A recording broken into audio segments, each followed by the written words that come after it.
আসসালামু আলাইকুম। ইউনিভার্সিটি আর ডিম এর পক্ষ থেকে তোমাদের স্বাগতম। আমরা আজকে খুবই গুরুত্বপূর্ণ একটা টপিক সংখ্যা পদ্ধতি রূপান্তর নিয়ে আলোচনা করব। দেখো, আমরা জানি যে আমাদের সংখ্যা পদ্ধতি মোট চারটি।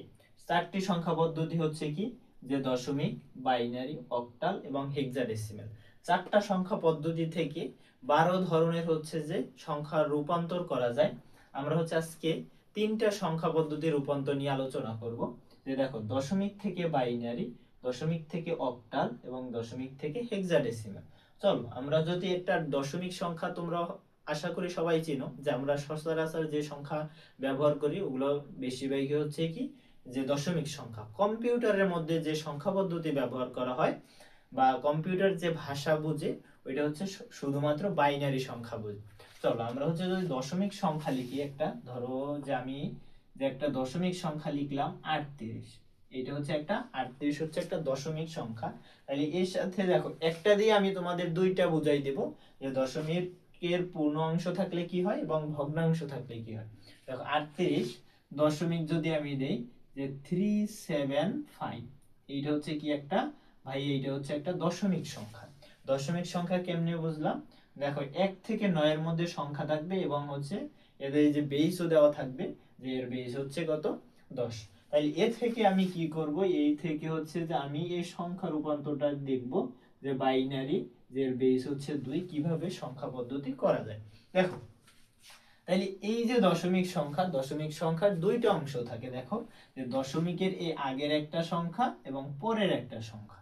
তাহলে এই সংখ্যাকে বলা হয় পূর্ণাংশ, এই সংখ্যাকে বলা হয় পূর্ণাংশ, সংখ্যাকে বলা হয় পূর্ণাংশ, এবং দশমিকের পরের সংখ্যাকে বলা হয় ভগ্নাংশ, একে বলা হয় কি, ভগ্নাংশ। এখন দেখো, পূর্ণাংশ এবং ভগ্নাংশ দুইটা রূপান্তর দুইটা ভিন্ন পদ্ধতি। যখন আমরা পূর্ণাংশ করব, দেখো পূর্ণাংশ কত, দেখো 38। এভাবে কিন্তু অনেক পূর্ণাংশ আছে, যেমন তুমি ধরতে পারো 75, তারপর 100, 102, এরকম অনেক কি আমরা লিখতে পারি। এর বেস যদি আমি 10 দিই, তাইলে আমি এগুলো সব কি হয়ে যায়, এগুলো সব দশমিক সংখ্যা হয়ে যায়। আগে এইভাবে আমরা অনেকগুলো সংখ্যা, এই একটার মাধ্যমে আমরা অনেকগুলো সংখ্যা এইভাবে একই নিয়মে আমরা রূপান্তর করতে পারবো। তাহলে চলো, পূর্ণাংশ যে আছে আমার, এটা নিয়ে আমরা কাজ করব প্রথমে। দেখো, এখানে যে থাকবে কত, 38। এই যে 38 ছিল, আমি 38 লিখলাম। তারপর দেখো, আমি যেই রূপান্তরে যাব, যে দশমিক থেকে আমি যেই সংখ্যা পদ্ধতিতে যাব রূপান্তরের ক্ষেত্রে, ওই সংখ্যা ওই পদ্ধতির যে বেইজ আছে, এই বেইজ দিয়ে আমি মূলত একে ভাগ করতে থাকবো। ভাগ করব কতক্ষণ পর্যন্ত, যতক্ষণ না পর্যন্ত ভাগশেষ শূন্য হয়, ততক্ষণ পর্যন্ত আমি কি করতে থাকবো, ভাগ করতেই থাকবো। দেখো, 38 কে যদি আমরা যে ভাগ দিই, কত ধারা ভাগ দিব আগেই বললাম ভাইয়া, আমি যেহেতু বাইনারিতে যাচ্ছি, এর বেজ কত, এর বেজ 2, এর বেজ 2, 2 2 দ্বারা আমি সবসময় ভাগ দিব। তাহলে এই 2 লিখলাম, 2 দ্বারা ভাগ দিলে দেখো এখানে যে কত আসে, যেখানে আমার আসে 19। কত আসে, যে 19। তারপর যেখানে তাইলে যে ভাইয়া ভাগশেষটা আমার সংরক্ষণ করে রাখতে হবে, যে ভাগশেষ এখানে আমার শূন্য। ভাগশেষ কি, ভাগশেষ 0। পরবর্তীতে তুমি এই 19 কে আবার কি করবা, আবার তুমি 2 দ্বারা ভাগ দিবা। 19 কে আবার 2 দ্বারা ভাগ দিবা। ভাগ দিলে কত আসে, যে আমার এখানে 2 18, তাইলে এই 9 আসে এবং এর ভাগশেষ থাকে ভাইয়া কত, 1। পরবর্তীতে এই 9 কে তুমি আবার দিবা। কেন ভাইয়া, যে যতক্ষণ না পর্যন্ত শূন্য হবে ততক্ষণ আমার দিতে হবে, এটা নিয়ম। যে আবার 2 দ্বারা আমি ভাগ দিব, 2 দ্বারা ভাগ দিলে কত হয়, 2 দ্বারা ভাগ দিলে হয় যে 4, আর আমার ভাগশেষ থাকে 1। আবার 4 কে আমি কি করব, 2 দ্বারা ভাগ দিব, তাইলে এখানে আসে 2 এবং ভাগশেষ থাকে 0। এবং আবার কি আমি 2 দ্বারা ভাগ দিব, 2 দ্বারা ভাগ দিলে আসে 1, আর ভাগশেষ 0। এখন কি বললাম ভাই, এখানে কি থামা যাবে? অবশ্যই না, শূন্য বানাতে হবে। এখানে ভাগশেষটা আমার শূন্য বানাতে হবে। তাইলে এখানে কি করব, যে আবার আমি 2 দ্বারা ভাগ দিব, 2 দ্বারা ভাগ দিলে 1 এর মধ্যে যায় 0 বার এবং ভাগশেষটা থাকে 1। এখন দেখো, এই যে পূর্ণাংশের ক্ষেত্রে একবারে যে নিচের অংশটা, এটাকে বলা হয় এমএসবি। এমএসবি মানে মোস্ট সিগনিফিকেন্ট বিট। এবং এই যে উপরের অংশটা একে বলা হয় এলএসবি, মানে হচ্ছে লিস্ট সিগনিফিক্যান্ট বিট। তাইলে হচ্ছে দেখো এই যে 38 আছে, তাইলে হচ্ছে পূর্ণ অংশ যে 38 আছে, এই 38 কে আমি লিখতে পারি বাইনারিতে কিভাবে? বাইনারিতে লিখতে পারি এই যে এমএসবি থেকে শুরু হবে, যে আমার এই দিক থেকে শুরু হবে, তাইলে হচ্ছে এমএসবি প্রথম হচ্ছে অন, তারপর হচ্ছে 0 0, তারপর হচ্ছে অন অন অন অন, তারপর হচ্ছে আবার 0। এই হচ্ছে পূর্ণ সংখ্যার আমি রূপান্তর শিখে ফেললাম। পরবর্তীতে আমি যখন ভগ্নাংশ, দেখো এই ভগ্নাংশ নিয়ে কাজ করব। এভাবে দেখো পূর্ণাংশ কিন্তু হাজার হাজার পূর্ণাংশ আছে, তোমরা রূপান্তর করতে পারবে একই নিয়ম, জাস্ট হচ্ছে কি বাইনারিতে গেলে আমার ওর বেস দ্বারা ভাগ করতে হবে। ভগ্নাংশের মধ্যে চলো, যে ভগ্নাংশের মধ্যে দেখো আমার ভগ্নাংশ আছে কি, যে দশমিক দশমিক 375, এটা হচ্ছে দশমিক। তাইলে এখন দেখো পূর্ণাংশকে আমি 2 দ্বারা কি করলাম? ভাগ করলাম। এখন বাইনারি সংখ্যা হচ্ছে যদি আমি এই দশমিক সংখ্যা নিতে চাই, তাইলে হচ্ছে আমাকে এ দ্বারা গুণ করতে হবে। দুইটার হচ্ছে আমার আলাদা নিয়ম, দুইটা হচ্ছে 2 নিয়ম। এই হচ্ছে দেখো, এখন এইখান থেকে আমি একটা দাগ দিব, যে পূর্ণাংশের দিকে লিখব এবং ভগ্নাংশ সংখ্যাকে মানে হচ্ছে আমার দশমিকের পরের সংখ্যাগুলো এখানে লিখব। 2 দ্বারা যদি তুমি একে গুণ দাও, আমি হচ্ছে একটু ক্যালকুলেটর নিই, যে ক্যালকুলেটরে যদি তুমি করো যে দশমিক 375 গুণ হচ্ছে 2 যদি করো, তাইলে হচ্ছে তোমার দেখবা কি যে 0.0.750 এইটা চলে আসে। হ্যাঁ, এর পরবর্তীতে এই সংখ্যাকে আবার তুমি কি করবা? সংখ্যাকে আবার 2 দ্বারা গুণ করতে হবে, কারণ হচ্ছে আমার মান আসে না। তাইলে এর পরবর্তীতে তুমি যদি 2 দ্বারা গুণ করো, যে 2 দ্বারা গুণ দাও, গুণ দিলে দেখবা তোমার আসে যে 1.500, এই সংখ্যাটা চলে আসে। পরবর্তীতে তুমি কি করবা? ভাই এখন তো শূন্য হয় না, আবার হচ্ছে তোমার সেম ভাবে 2 দ্বারা গুণ করতে হবে। 2 দ্বারা যদি গুণ করো, তাহলে এখানে তুমি আবার কি পাবা? এখানে পাবা 1 পয়েন্ট, এইটা হচ্ছে দিকে 1.000 এরকম আসে। হ্যাঁ, তাহলে দেখো তাহলে কি হইলো, যে 1.00 আসছে, তাইলে এই নিয়ে আর কাজ করতে হবে না। তাইলে হচ্ছে তুমি কি লিখতে পারো, যে এখানে যদি এখানে নিচে দেখাবে, হ্যাঁ দেখাবে অবশ্যই, যে দেখো তাইলে হচ্ছে এখানে কি লিখতে পারো, যে আমার 0.375 যেটা ছিল, এটা হচ্ছে যে বাইনারি, আমার হচ্ছে কি দশমিক, এই দশমিক সংখ্যাকে যদি আমি কি করি, যে বাইনারিতে নিলাম। এখন দেখো আমরা এখানে কি করছিলাম, এমএসবি নিচে এলএসবি উপরে, মানে নিচ থেকে উপরে উঠছিলাম। এক্ষেত্রে কি হবে, এ থেকে হচ্ছে যে আমার উপর থেকে নিচে আসতে হবে, তাইলে হচ্ছে এইটা হচ্ছে আমার কি এমএসবি, আর এটা হচ্ছে এলএসবি এলএসবি, তাইলে এটা হচ্ছে এলএসবি আর এটা হচ্ছে এমএসবি। তাইলে এই তাইলে এখানে দেখো আমি কি করব, যে দশমিকের দশমিক থাকবে 0 1 1, তাহলে এইটা হচ্ছে কি আমার, এইটা হচ্ছে বাইনারি, দশমিকের বাইনারি রূপান্তর। তাইলে আমার মোট কি আসলো দেখো, যে আমি যদি এখানে মোটটা লিখি, যে আমার হচ্ছে 38 দশমিক ছিল 375, এটা হচ্ছে কি ছিল, এটা হচ্ছে একটা দশমিক সংখ্যা ছিল। তাহলে এই দশমিক থেকে আমার বাইনারি কি আসলো, বাইনারিতে দেখো এইটা আসছে 38 এর বাইনারিতে আসছিল এইটা, যে 100 এটা ছিল, এবং হচ্ছে এই দশমিকের দশমিক এতটুকু কি ছিল, এতটুকু দেখো দশমিক, যে 0 1 1, এটা হচ্ছে আমার বাইনারি। এই হচ্ছে যে আমার সংখ্যা পদ্ধতি রূপান্তর শেষ। এরকম হচ্ছে আমরা অনেকগুলো রূপান্তর এইভাবে করতে পারবো। চলো এখন হচ্ছে যে আমরা আরেকটা সংখ্যার রূপান্তর দেখব, যে তোমরা একটা প্রয়োজনে একটা স্ক্রিনশট নিয়ে রাখো, যে কিভাবে করে, সবগুলো হচ্ছে সেম। চলো অন্যটা আমরা শুরু করি, এটা একটু মুছে দেই। আচ্ছা, যদি আমরা এইটা, এখন আমরা কি করব, এখন আমরা হচ্ছে যে দশমিক থেকে অক্টাল সংখ্যা রূপান্তর শিখবো, যে দশমিক থেকে অক্টাল। দেখো এইটার হচ্ছে বেস কত ভাইয়া, এইটার বেস হচ্ছে 10, বাইনারির বেস কত, বাইনারির বেস হচ্ছে 2, অক্টালের বেস কত 8, হেক্সাডেসিমেলের বেস কত, যে 16। এটা হচ্ছে লিখে রাখবা একটু, এগুলো হচ্ছে ইজি জিনিস। তো চলো আমরা হচ্ছে যদি এখন দশমিক থেকে দশমিক দশমিক দশমিক টু হচ্ছে অক্টাল, অক্টালের রূপান্তরটা করি। তাইলে দেখো এখন যে কোনো একটা দশমিক সংখ্যা তুমি যদি নাও, যে আমি একটা উদাহরণ নেই তোমাদের, যে উদাহরণটা হচ্ছে, দেখো যে আমি যদি যে উদাহরণটা নেই যে 255 ধরো, এটা হচ্ছে কি একটা পূর্ণ সংখ্যা।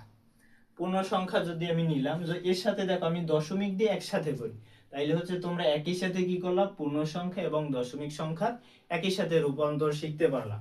তাইলে হচ্ছে দেখো এখন যদি আমি এর দশমিক দিয়া 7 এবং 5 নিই, দেখো এইটা কি, এইটা হচ্ছে আমার একটা দশমিক সংখ্যা। এটা হচ্ছে একটা দশমিক সংখ্যা, এর হচ্ছে পূর্ণাংশ আছে এবং ভগ্নাংশ আছে। দেখো পূর্ণাংশ, এটা আমি বলি ভাই এইটা হচ্ছে আমার পূর্ণাংশ, এটা হচ্ছে পূর্ণাংশ। দেখো এখন আমি হচ্ছে এর দ্বারা অনেক উদাহরণ দিতে পারতাম, যে 255, 160 এরকম অনেক দিয়ে দিয়ে দিয়ে অনেকগুলো মানে ভিডিও বানাইতে পারতাম। আমি এইগুলো একটার মাধ্যমে হচ্ছে তুমি পূর্ণাংশরও তুমি শিখতেছো এবং ভগ্নাংশও তুমি শিখতেছো। তাইলে হচ্ছে এটা হচ্ছে আমার কি, এটা হচ্ছে আমার ভগ্নাংশ। একে যদি আমি, এটা হচ্ছে ভগ্নাংশ। এখন আবার বললাম ভাইয়া পূর্ণাংশ এবং ভগ্নাংশ রূপান্তর করার নিয়ম হচ্ছে ভিন্ন। যে পূর্ণাংশকে কি করতে হয়, আমি যে সংখ্যায় যাব ওই সংখ্যার হচ্ছে কি, ওই সংখ্যার হচ্ছে যে বেস দ্বারা ভাগ দিব, আর ভগ্নাংশকে ওই সংখ্যার বেস দ্বারা আমার কি করতে হবে, গুণ করতে হবে। পরে চলো তাইলে হচ্ছে দেখো এই অক্টালের হচ্ছে কত, অক্টালের বেস হচ্ছে 8। তাইলে চলো পূর্ণাংশ কি আছে, পূর্ণাংশ আছে 255। এটা হচ্ছে আমার কি, এটা হচ্ছে একটা দশমিক সংখ্যা। এটা যদি আমি কি করি, যে এটা যদি আমি অক্টাল সংখ্যায় রূপান্তর করি, জাস্ট হচ্ছে আমার কি করতে হবে, পূর্ণাংশকে ভাইয়া বলছি যে পূর্ণাংশ যে থাকবে ওকে হচ্ছে যে ওর বেস দ্বারা খালি ভাগ দিব। কতক্ষণ ভাগ দিব, যতক্ষণ না পর্যন্ত ভাগশেষ, শূন্য হয় ততক্ষণ পর্যন্ত আমার এটা কি করতে হবে, যে ভাগ দিতে হবে। ততক্ষণ পর্যন্ত আমার কি করতে হবে, ভাগ দিতে হবে। তাহলে চলো যে এইটাকে হচ্ছে 8 দ্বারা আমি ভাগ দিব, কত ধারা, 8 ধারা ভাগ দিব। এখন 8 দ্বারা যদি তোমার ক্যালকুলেটর নাও, যে ক্যালকুলেটর নিয়ে যদি করো যে 255 ভাগ 8, তাইলে হচ্ছে দেখো এখানে কত আসে, যে 31 দশমিক, এই তোমরা হয়তো দেখতে পারবা যে 31.875। তাহলে এই 31 যে আমার যে ভাগফলটা আসছে, যে আমার হচ্ছে 31, এই 31 এইখানে লিখে দিবা। লেখার পর এখন দেখো দশমিকের পর কিছু, এই যে আমাদের পয়েন্টের পর কিছু সংখ্যা আছে, যে 0.875, এই সংখ্যাটা রেখে দেখো 0.875 রাখবা, তারপর হচ্ছে গুণ দিবা, 8 দ্বারা গুণ দিবা। কত দ্বারা ভাইয়া, 8 দ্বারা। তাহলে দেখো ভাগশেষ থাকে 7, কত থাকে ভাইয়া, ভাগশেষ থাকে 7। এইটা হচ্ছে তুমি এখানে সংরক্ষণ করবা। এরপরে এর হচ্ছে কি করবা, আবার হচ্ছে সেম 8 দ্বারা ভাগ দিবা। 8 দ্বারা ভাগ দিলে দেখো 31 কে যদি তুমি 8 দ্বারা ভাগ দাও, 8 দ্বারা ভাগ দিলে তোমার কত আসে, 3 আসে। যে 3 এর পর 3.875, তাহলে এই 3টা এখানে লিখলাম। তারপর যে 0.875, দেখো 0.875, এটাকে কি করব, 8 দ্বারা গুণ দেব। কত দ্বারা, 8 দ্বারা গুণ দিলে আবার হচ্ছে সেম হচ্ছে 7 আসে। পরবর্তীতে আবার হচ্ছে কি আমি কি করব, 8 দ্বারা ভাগ দিব। কেন ভাগ দিব, যত শূন্য তো হয়নি এর জন্য। দেখো এখানে যাবে কতবার, 0 বার যাবে, তাইলে হচ্ছে আমার ভাগশেষটা থাকবে 3। দেখো কি বলছিলাম ভাইয়া, যে আমি যেগুলো সংরক্ষণ করব, যে নিচেরটা থাকবে এমএসবি, নিচেরটা হবে এমএসবি মানে মোস্ট সিগনিফিকেন্ট বিট, আর এটা হচ্ছে এলএসবি। তাইলে হচ্ছে আমার কোথায় যেতে হবে, যে উপর থেকে নিচ থেকে উপরের দিকে যেতে হবে, নিচ থেকে উপরের দিকে যেতে হবে। তাইলে হচ্ছে আমি এই যে পূর্ণ অংশটাকে আমি কি লিখতে পারি, যে 255 হচ্ছে আমার যে দশমিক সংখ্যা, একে হচ্ছে আমি যদি করি, তাহলে এখানে আমি পেলাম 377, এটা হচ্ছে আমার বাই অক্টাল সংখ্যা। এটা কি আমার অক্টাল সংখ্যা, এটা হচ্ছে আমার অক্টাল সংখ্যা। চলো ভগ্নাংশ নিয়ে কাজ করি। তো দেখো ভগ্নাংশ কি, ভগ্নাংশ হচ্ছে যে দশমিক আছে একটা আমার, তারপর হচ্ছে 7, 5, এটা আছে। একে যদি তুমি কি করবা, যে অক্টালে, ভাই দশমিকটার হচ্ছে অন্য নিয়ম, এটা করলাম ভাগ, এটা করতে হবে গুণ। চলো গুণ করি, যে 8 দ্বারা হচ্ছে আমি গুণ করব। পূর্ণ যে মানগুলো পাবো তা হচ্ছে এই আমি রেখার এই পাশে লিখবো, আর ভগ্নাংশ আমি পয়েন্টের পর যে মানগুলো পাবো এগুলো আমি এখানে লিখবো। চলো যে আমার হচ্ছে 0.75 গুণ হচ্ছে 8 যদি দাও, তাইলে তুমি এখানে দেখবা যে তুমি যদি এইটা করো তাইলে এখানে তুমি দেখবা যে 6 আসে। কত আসে? যে আমার 6 আছে, 6.00 আসে। তাইলে এখন দেখো পরবর্তীতে যেহেতু এনে 0 আসছে, এটা যদি তুমি কি 8 দ্বারা গুণ দাও আবার 0 আসবে, তাইলে হচ্ছে এগুলো আর করতে হবে না। এখানে যদি আমার 0 চলে আসে তাইলে হচ্ছে আমার শেষ এই পর্যন্ত। তাইলে আমি এখানে কি পেলাম? যে দেখো যে 0.75, এইটা হচ্ছে একটা দশমিক সংখ্যা। এটা যদি আমি অক্টালে নেই, এখানে আমার জাস্ট 0.6 আসে, 0.6 আসে। তাইলে মোট আমার কি আসে? দেখো মোট হচ্ছে যে আমার যে 255.75, যে আমার যে ডেসিমাল সংখ্যাটা ছিল বা দশমিক সংখ্যা ছিল, এর হচ্ছে অক্টালে রূপান্তর করলে আমার কি আসে? যে 377 দশমিক পয়েন্ট হচ্ছে যে আমার 6। এটা হচ্ছে আমার অক্টাল সংখ্যা। দেখো খুবই ইজি। দুইটা নিয়ম, একটা হচ্ছে পূর্ণাংশ নিয়ে কাজ করব, আর একবার হচ্ছে ভগ্নাংশ।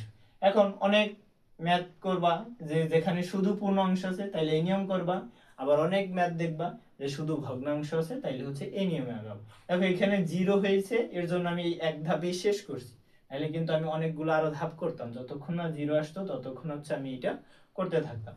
চলো তাইলে হচ্ছে পরবর্তী আমরা হচ্ছে যে সংখ্যা পদ্ধতি দশমিক থেকে হেক্সাডেসিমালটা শিখে নিই।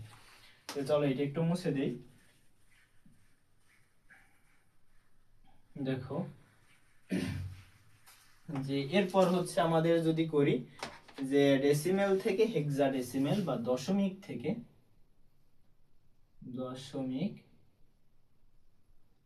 দশমিক থেকে আমার হচ্ছে আমার হেক্সাডেসিমাল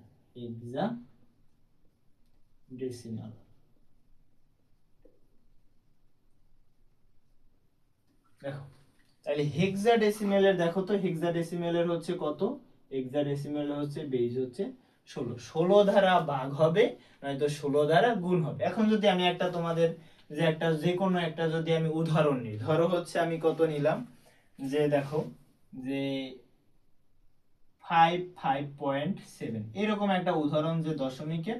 দেখো তোমাদের কিন্তু একটা ধারা দুইটা বোঝাচ্ছি, পূর্ণ সংখ্যা বোঝাচ্ছি এবং ভগ্নাংশ বোঝাচ্ছি। তাইলে হচ্ছে এইটা যদি একটা দশমিক সংখ্যা হয়, তাহলে এইটা দ্বারা হেক্সাডেসিমাল সংখ্যাটা আসলে কি হবে ওইটাই দেখবো, যে হেক্সাডেসিমাল সংখ্যাটা কি হয়। তাহলে হেক্সাডেসিমাল সংখ্যা দেখবো কি হয়। যে এখন এইখানে একটু কথা আছে, দেখো হচ্ছে যে তোমরা জানো এখানে যে হেক্সাডেসিমেলের মধ্যে যে 0 থেকে 9 পর্যন্ত আমার 10টা সংখ্যা থাকে। এরপর থাকে কি? এরপর থাকে এ, বি, সি, ডি এবং ই এবং হচ্ছে এফ। এ হচ্ছে এখানে 10টা আর এই থাকে 5টা। তাইলে এই এর মান কত ভাইয়া বলো তো? এর মান হচ্ছে 10। বি এর মান কত? বি এর মান হচ্ছে 11। সি এর মান কত? সি এর মান হচ্ছে 12। এবং ডি এর মান কত? ডি এর মান হচ্ছে 13। ই এর মান কত? ই এর মান হচ্ছে 14 এবং এফ এর মান হচ্ছে 15। এইটা হচ্ছে তোমার খুব ভালোভাবে জানতে হবে। হ্যাঁ, এটা হচ্ছে খুব ভালোভাবে জানতে হবে। জানলে চলো হচ্ছে আমরা এটা পূর্ণাংশ। তাইলে এই ভাইয়া এটা বললেন যে পূর্ণাংশ আগে কাজ করি, যে পূর্ণাংশ। এটা হচ্ছে পূর্ণাংশ আর এইটুকু হচ্ছে ভগ্নাংশ। দেখো ছোট বড় মিলিয়ে হচ্ছে আমি উদাহরণগুলো নিছি, যে একটু যাতে বুঝতে পারো সবাই।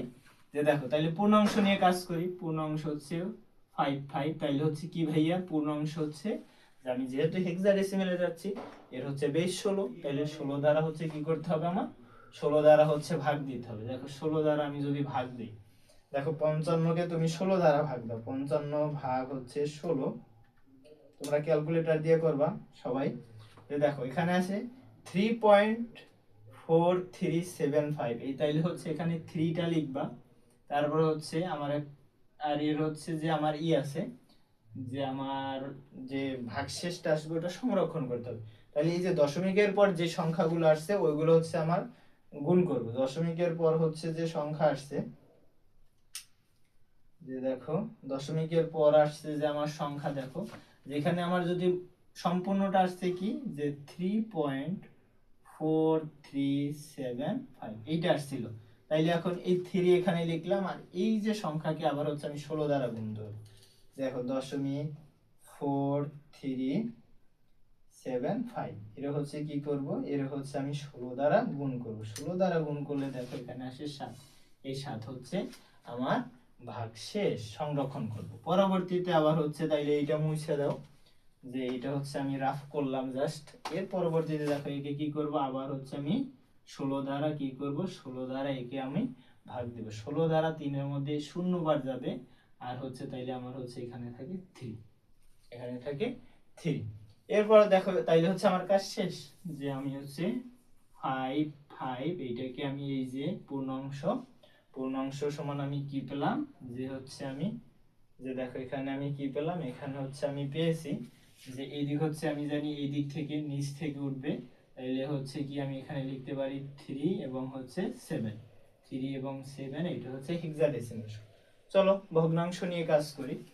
দেখো এই হচ্ছে ভগ্ন দশমিক, এই হচ্ছে 7। একে হচ্ছে কি ভাইয়া, যে আমার হচ্ছে যে এখানে নিয়ম হচ্ছে গুণ করতে হবে, জাস্ট গুণ।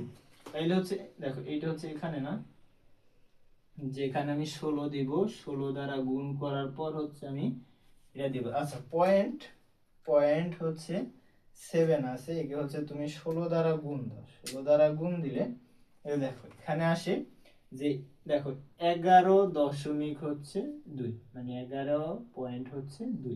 তাহলে এখন দেখো এই 11 সমান ভাইয়া হচ্ছে হেক্সাডেসিমেলে কত, হেক্সাডেসিমেলে হচ্ছে বি, হেক্সাডেসিমেলে কি আমার বি। তাইলে এখানে আমি কি লিখবো, যে ভি, এটা আমি ভি লিখবো। এখানে কিন্তু 11 লেখা যাবে না, কারণ 11 হচ্ছে আমার হেক্সাডেসিমেলের কোনো সংখ্যাই নেই। তাইলে হচ্ছে 11 সমান আমি কি লিখবো, ভি লিখবো। তাইলে এর পরবর্তীতে যে দশমিক 2 থাকে, দশমিক কি থাকে, 2 থাকে। এটা আবার হচ্ছে তুমি কি করবা, 16 দ্বারা গুণ দাও। 16 দ্বারা গুণ দিলে, যে 0.2 কে যদি তুমি 16 দ্বারা গুণ দাও, তাইলে হচ্ছে তোমার কত আসে, যে 3.2। এখন দেখো এই যে হচ্ছে বারবার এখন রিপিট হবে, দেখো এখানে যদি তুমি আবার হচ্ছে 16 দ্বারা গুণ দাও, আবার হচ্ছে যে 3 পয়েন্ট তোমার যে 2 আসবে। দেখো যে হচ্ছে পয়েন্ট 2 কে যদি তুমি আবার 16 দ্বারা গুণ দাও, তাইলে হচ্ছে ওই আবার হচ্ছে 3.2। তাহলে রিপিট করা যাবে না কোনোভাবেই। তাইলে হচ্ছে যে আমি এই পর্যন্ত হচ্ছে আমি মুছে দেব, যে আমার এই এতটুকু আসছে। তাহলে ভগ্নাংশ আমার হচ্ছে যে 0.7 থেকে যে আমার কি আসলো হচ্ছে যে পয়েন্ট বি আসবে একটা, আর হচ্ছে একটা 3 আসবে। এই হচ্ছে যে আমার হেক্সাডেসিমেলের রূপান্তর শেষ। তাহলে পুরো জিনিসটা কি পেলাম, পুরো জিনিসটা আমার হচ্ছে 5.7। এটা হচ্ছে যে আমার ডেসিমেল থেকে আমি হেক্সাডেসিমেলে গেলে হচ্ছে দেখো 55 থেকে আমি কি পেলাম, যে 37। তারপর হচ্ছে দশমিক, ওইটা থেকে আমি কি পেলাম, যে ভি এবং হচ্ছে 3। এটা হচ্ছে হেক্সাডেসিমেল। দেখো খুবই ইজি না? এরকম হচ্ছে যে দেখো আজকে 3টা সংখ্যা পদ্ধতি রূপান্তর শিখে দিলাম। তাইলে হচ্ছে পরবর্তীতে আমরা আরো সংখ্যা পদ্ধতি রূপান্তর শিখব। তো এই ক্লাসটা যারা করছো সবাইকে অসংখ্য ধন্যবাদ। পরবর্তী ক্লাস হচ্ছে আমাদের আরো হচ্ছে যে আমাদের বাইনারি থেকে অক্টাল, অক্টাল থেকে বাইনারি, তারপরে অক্টাল থেকে ডেসিমেল, হেক্সাডেসিমেল থেকে অক্টাল, এগুলো শিখব। তো সবাই ভালো থাকো। আসসালামু আলাইকুম।